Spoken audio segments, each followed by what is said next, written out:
السلام علیکم ورحمۃ اللہ وبرکاتہ۔ بسم اللہ، الحمد للہ والصلاة والسلام علی رسول اللہ وعلی آلہ وصحبہ ومن والاه۔ محترم ناظرین، حمد و صلوات کے بعد آج کے لائیو درس میں جو باتیں میں آپ حضرات کے سامنے رکھنا چاہتا ہوں اللہ کی توفیق سے، وہ جائز اور ناجائز رقیہ کے بارے میں۔ جھاڑ پھونک کرنا جائز بھی ہے اور ناجائز بھی۔ تو کون سا ایسا جھاڑ پھونک ہے جو جائز ہے، کون سا ایسا رقیہ ہے جو جائز ہے، مباح ہے، اور کون سا ایسا رقیہ یا جھاڑ پھونک جو جائز نہیں ہے۔ میرے بھائیو، جب انسان بیمار ہو جائے تو اس کے لیے دوا اور دعا دونوں ضروری ہے، اور دعا جو ہے یہ قرآنی آیات اور مسنون دعاؤں سے ہونی چاہیے، کیونکہ قرآن پاک یہ سراپا شفا ہے۔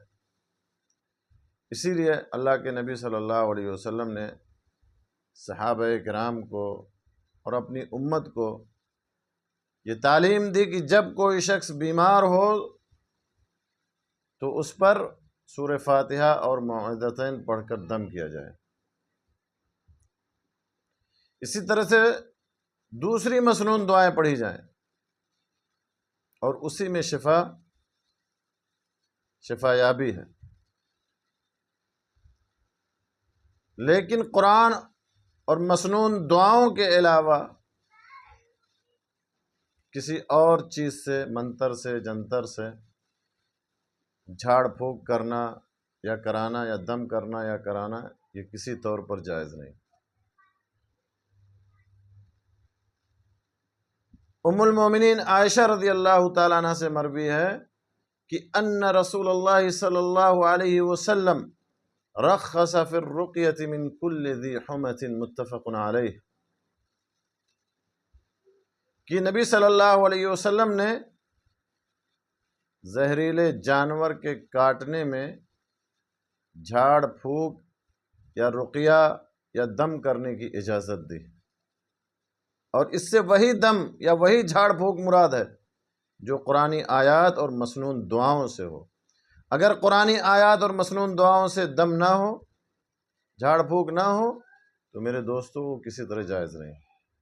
اسی طرح سے دوسری حدیث بھی ام المومنین عائشہ رضی اللہ تعالیٰ عنہ ہی سے مروی ہے، وہ بیان کرتی ہیں کہ ان النبی صلی اللہ علیہ وسلم كان ينفث على نفسه في المرض الذي مات فيه بالمعوذات،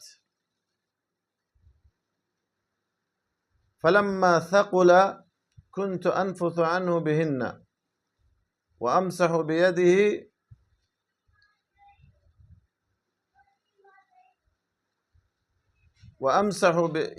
نفسه لبركتها، متفق علیہ۔ وہ بیان فرماتی ہیں کہ نبی صلی اللہ علیہ وسلم اپنے مرض الموت میں اپنے اوپر معوذات یعنی سورہ فلق اور سورہ ناس پڑھ کر کے دم کیا کرتے تھے۔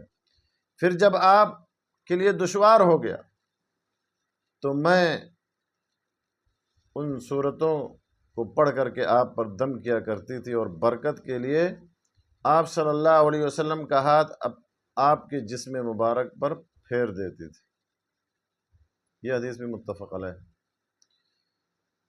اسی طرح سے تیسری حدیث بھی اس باب میں ام المومنین عائشہ رضی اللہ تعالیٰ عنہ سے ہی مروی ہے کہ ان النبی صلی اللہ علیہ وسلم كان يعوذ بعد اہلہ يمسح بيده اليمنى ويقول اللهم رب الناس اذهب البأس واشفه وانت الشافي لا شفاء الا شفاؤك شفاء لا يغادر سقما، متفق علیہ، کہ جب ہم میں سے کوئی شخص بیمار ہوتا تو آپ صلی اللہ علیہ وسلم اپنا دایاں ہاتھ اس پر پھیرتے، پھر یہ دعا پڑھتے، اللہم رب الناس اذهب البأس واشفی وانت الشافی لا شفاء الا شفاؤک شفاء لا یغادر سقما۔ اے لوگوں کے مالک،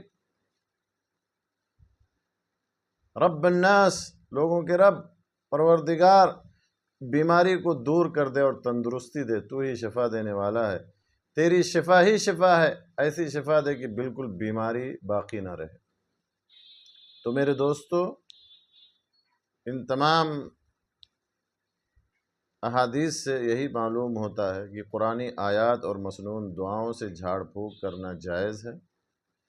قرآنی آیات اور مسنون دعاؤں کے علاوہ کسی اور چیز سے جھاڑ پھونک کرنا، رقیہ کرنا، دم کرنا یہ جائز نہیں ہے۔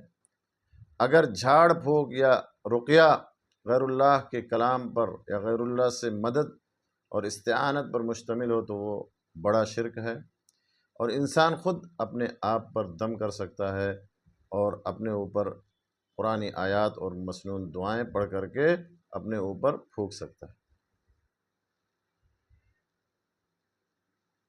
اللہ سبحانہ و تعالیٰ سے دعا ہے کہ اللہ تعالیٰ ہمیں صحیح طریقے سے دم کرنے اور کرانے کی توفیق عطا فرمائے۔ اللہ تعالیٰ ہمیں شرک اور بدعت سے محفوظ رکھے، آمین۔